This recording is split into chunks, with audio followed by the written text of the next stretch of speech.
Hey guys, it's Rob, back again with another video for you. Today I'm going to be introducing you to my warband that I've been using for Frostgrave. And you can play a lot of different types of warbands in this, but I'm going to show you mine that's fully painted up and talk about it a little bit just for fun. But before I do that, if you enjoy these videos that I've been doing, please consider subscribing to the channel. If you are a subscriber, hey, thanks for joining us. Give us a like on the videos that you enjoy so that they can circulate more. Now, getting to Frostgrave. I haven't done a video showing off my crew for Stargrave yet because it's not painted and I want to show it off once it's painted. But with Frostgrave, I decided that I wanted to go with a dwarven warband. I love dwarves. Always been a fan of dwarves. Not sure why. But anyway, even though in a role-playing game I detest the idea of a dwarven wizard, in a miniature skirmish game like Frostgrave, I love the idea of a dwarven wizard leading a warband. Go figure. I don't know. I'm weird like that. So that's what I did. I got together certain models and painted them up. And I'm just going to go through and show them off. Now, when you build a warband for Frostgrave, you do not have to. Race doesn't matter, okay? Or species doesn't matter. It could be all dwarves. It could be all elves. It could be all humans. It could be all orcs, whatever. Or it could be a culmination of those. You could just mix models that you like together and build a warband. It doesn't have to be one particular, because the race doesn't mean anything other than it's just an aesthetic in the game. It's the job that the figure does in the warband that means something. And you need to have them, ideally you need to have them armed appropriately for whatever job they have. For this particular warband, I did decide to go with all dwarves. I'm probably going to do another warband that's going to be mixed of different stuff later. But for this one, that's what I went with. So I'm going to show you some of these guys. My dwarven wizard, which hopefully you can see real good. Kind of like a dwarven Gandalf looking guy. I'm not sure this camera, it looks better in real life. The camera is kind of eh. But this is Thorngrom. He is my wizard. And he is a level, right now he is a level 14 chronomancer, so a time wizard.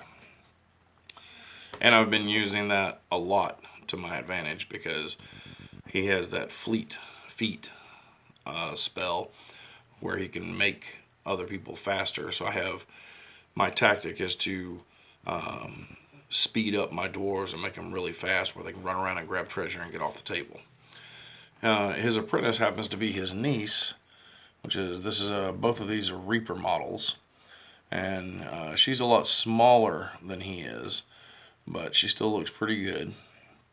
I'll tell you at the end of this how I did the snow, because I wanted real thick snow on the bases. So that's Enora, the apprentice. And the rest of them don't really have names, even though I need to go back and name them because of the house rule that me and my players use. They don't really die when you pay to buy a new version of them because they died in the game. We're really paying to resurrect them. So you're getting the same guy back. And I need to do a video on house rules that we use, but we'll get to that. So this is my dwarven archer. He is very, he's a metal Reaper model, an old school archer looking dude. Like him a lot, even though he doesn't seem to hit anything. This one was actually 3D printed, and Haley got it for me for my birthday because I was trying to find a dwarf with a crossbow, which, believe it or not, is kind of hard to do. But he's got a crossbow and a cool horn. And he's a Pretty good looking mini. Again, that thick white snow on the base. This one, let's see, all but 2 of these are Reaper models. This is my infantryman. Try to get him up there where you can see him good.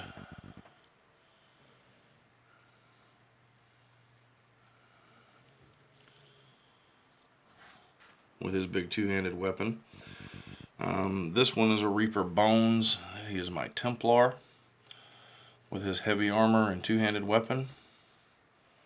He got a big old sword that he runs around with, which now is magical, and he's got like a +5 to fight. He's pretty good. This one is my Man-at-Arms, or female, or woman-at-arms. That glare is just horrible. But she's got a hand weapon and a shield. And she usually travels right close to my wizard to help protect him. This guy started out a thief, and then I upgraded him to a treasure hunter. That's a metal Reaper figure. But once I got the money, I upgraded him in my Warband to make him a treasure hunter so he had better stats. Really like the look of that model. It's a cool model. I'd like to use him in a role-playing game. And then these 2 are, I want to say the D&D Nozors or Deep Cuts or Pathfinder Deep Cuts. I don't know, those pre-primed minis. I got a couple of those. And these are my Dwarven Thugs. And you want to take these guys because they're free. They don't cost you anything to put in the Warband.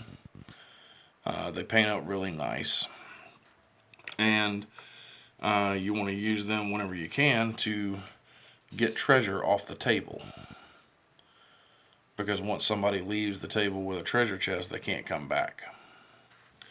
So having free guys in the Warband to do that with. Now after our first game, if you play Frostgrave, after your first game is played, you can then take a base. And it's because you get tired of traveling from the ruins back to the towns on the outskirts. So you pick an intact building on the outskirts of the city, and there's a whole list of different types in the book. And each type of building grants you some kind of benefit. And then you can also spend money to upgrade that base, but with different things. So I chose the inn, which allowed me to buy an extra figure for my Warband. I can still only take the 8 soldiers with my wizard and apprentice, being the 10 models. But I bought another copy of my Templar. That way, if anything happens to him during a game and he's badly wounded and has to miss the next game, the other guy who stays back at the base can fill in for him. You can only do that once, but having an extra guy to do that with is pretty cool. One of the upgrades that I gave to my base was the kennel, which allows you to get a dog or a wolf that you can then field with your Warband in addition. So you have your 10 guys for your Warband, and then you get to bring basically an extra dog or wolf to the table. And this is one of those pre-painted, it's either D&D or Pathfinder, I don't remember, but it's one of those pre-painted miniatures that you can get out of the booster boxes. I need to go and add the snow to his base, but it's a cool wolf miniature, and I always bring him, because even if I had to pay for him, he's only 10 gold, but I have the kennel, and I have carrier pigeons, so I get 10 gold off of anybody I hire to come in, so he's basically free every game.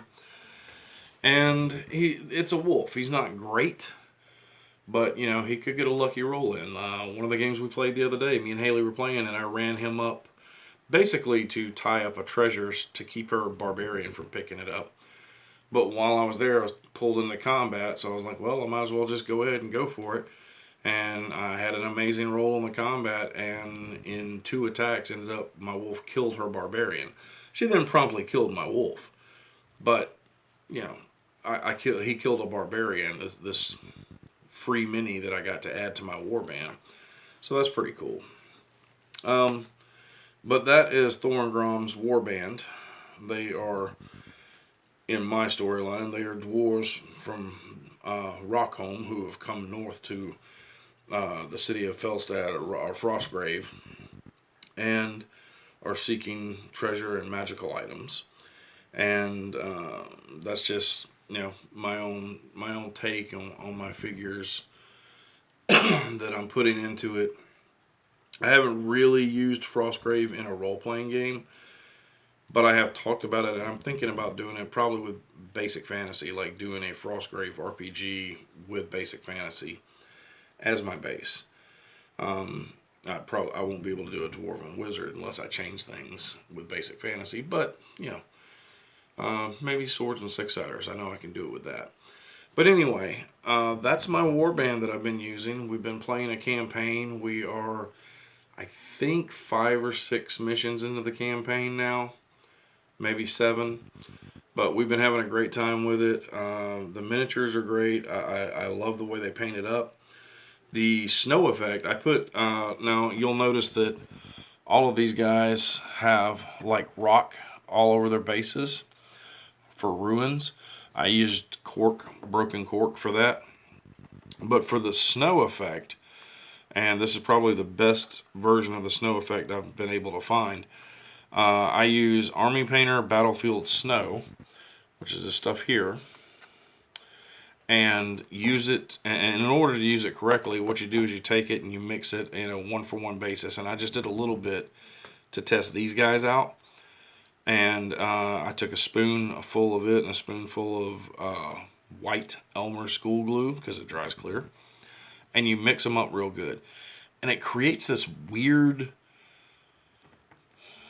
it's a paste, but it doesn't really go on like a paste. It's kind of hard to, it's not really hard to manipulate it because I use toothpicks to manipulate it all over the rocks how I wanted.